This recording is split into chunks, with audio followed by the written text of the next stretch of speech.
Welcome to the Martin Bailey Photography Podcast.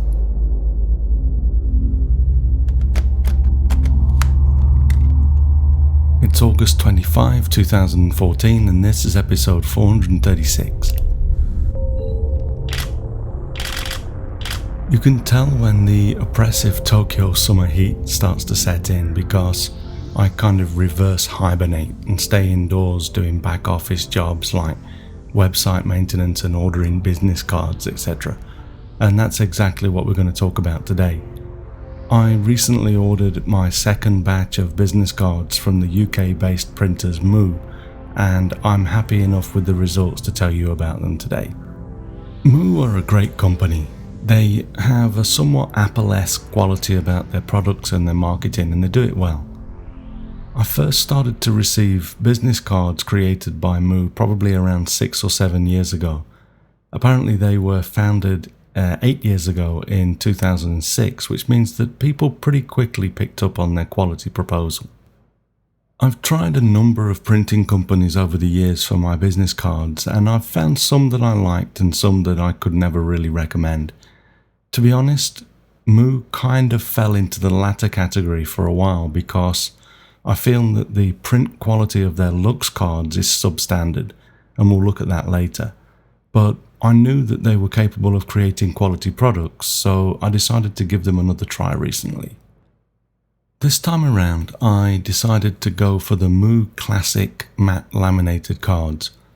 I've been handed these a number of times, and I'm always impressed with the quality. These cards are heavy and stiff, yet still have just the right amount of flexibility. The lamination process gives the paper stock a very soft feel that is hard to describe. You really have to touch these cards to understand this.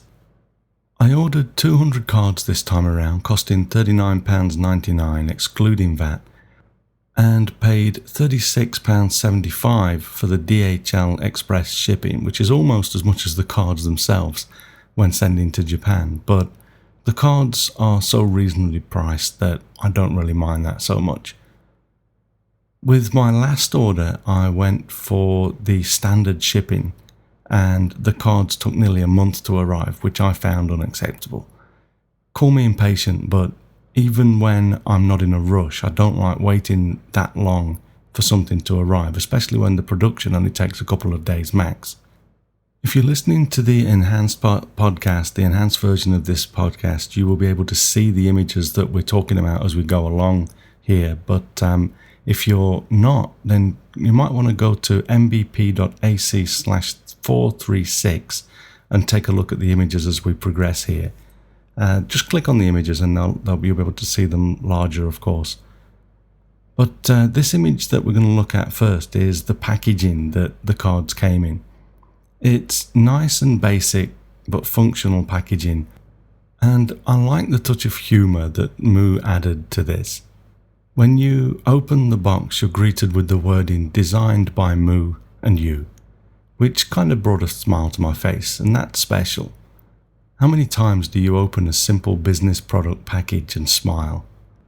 The humour continues with the words, "Quick, schedule a meeting, your business cards have arrived," printed on the packaging of the box that you use to store the business cards in.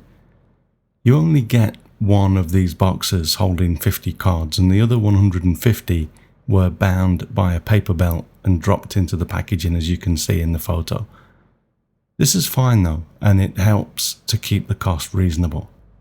Although I have quite a special lacquerware card holder that I use here in Japan, I don't like to use this when I'm out shooting, roughing it somewhat. So I decided to also pick up the Moo Showcase card holder with this order. You can see the card holder in this photograph that I'm showing you now, and it basically opens in a number of ways. You can simply flick it open, and then you're supposed to be able to flick out the business card. Although I find that you need sticky fingers to do this. The lamination makes them very smooth, and so you really can't just flick these out. But it's still nice to be able to just flick the end of the package open and pull a card out. You can also fan the card holder out, as you can see in this photo, to show off your cards, which is probably a nice way to present them. Although I can see, the Japanese people that I exchange cards with here in Japan would probably think this is a bit gimmicky, but it's a good way to make an impression, so I'm looking forward to seeing people's reactions. It's also nice, of course, to be able to show the various photos that I've printed on these cards. Each of the 3 sections holds 5 classic cards, so if you have more than 3 designs, from a photographer's perspective, this gives you an opportunity to take more cards out and show off your work.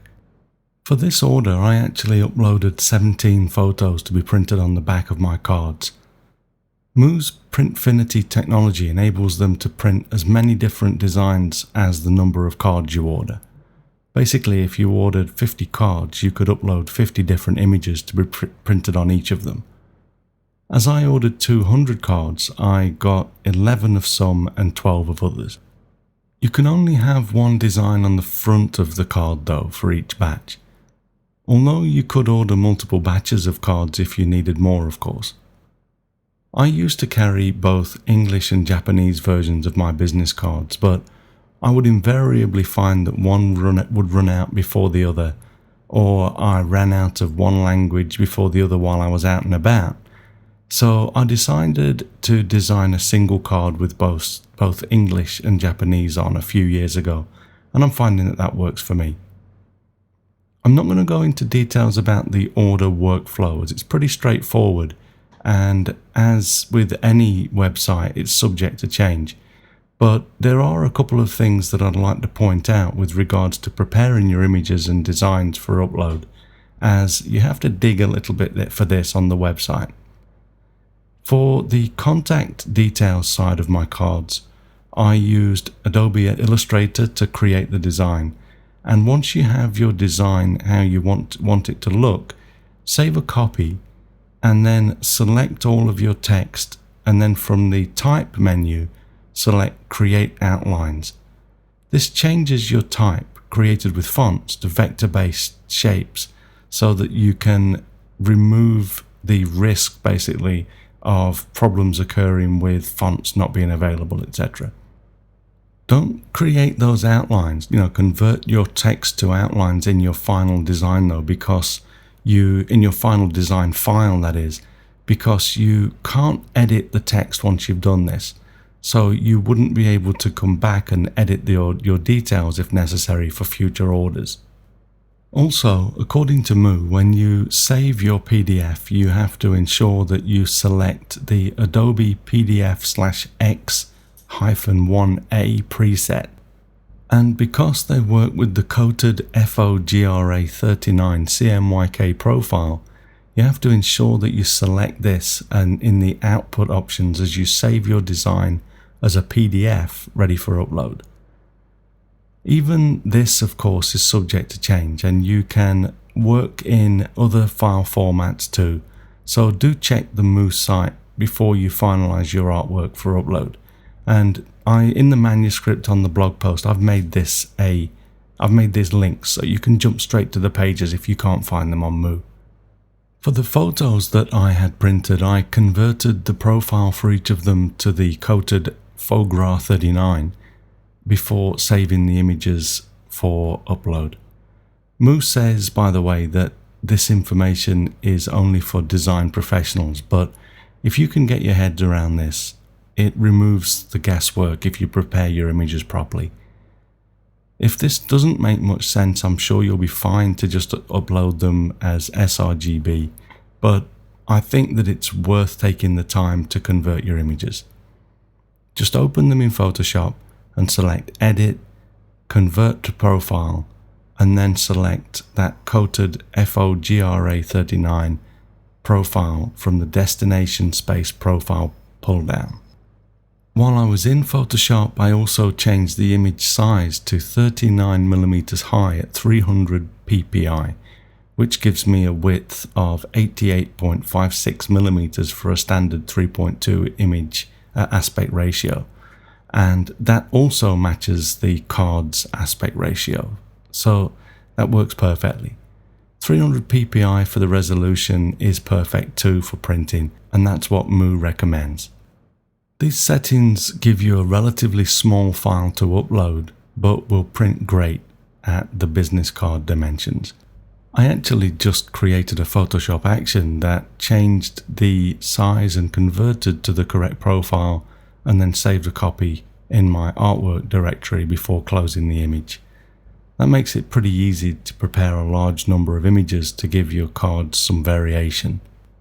After I upload my images to the Moo system, I also ensure that the Photo Enhanced checkbox is turned off. I don't like anything automatic to happen to my images. If you don't really do a lot to your images and you want them to look nice and punchy though, you might want to leave this turned on. You can preview the effect before you decide, so take a moment to check this before you make up your mind. Okay, so before we finish, I wanted to just give you a quick update on what I didn't like about the Lux cards that I ordered last year. The Lux cards are extra thick, and although now comparing these to my classic matte laminate cards, I think that they're perhaps a little too thick, but I didn't like that quality and feel of the paper stock. What I did not like though was the quality of the printing. I did 5 designs, 5 photos, and apart from one which was a very bright winter scene, the winter tree photo that you can see in the batch of 17 that I showed you earlier, the other 4, they just looked really bad. The quality was substandard. Now, I've been printing my own fine art images for a long time, and even written a best-selling Craft and Vision ebook on printing, so I know what's possible with matte paper, but honestly I was totally unimpressed with Lux. It looked to me as though the cards were printed at very low resolution, maybe 150 ppi or even less, or the coating on the Lux media is just not appropriate for photographic printing. I basically can't recommend Lux for photographs.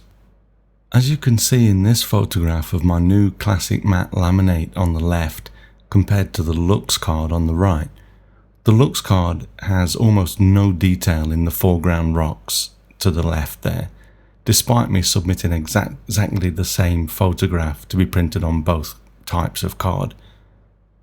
Although it's probably difficult to appreciate how good the classic matte cards are at this magnification, the detail in general is just so much better than the Lux.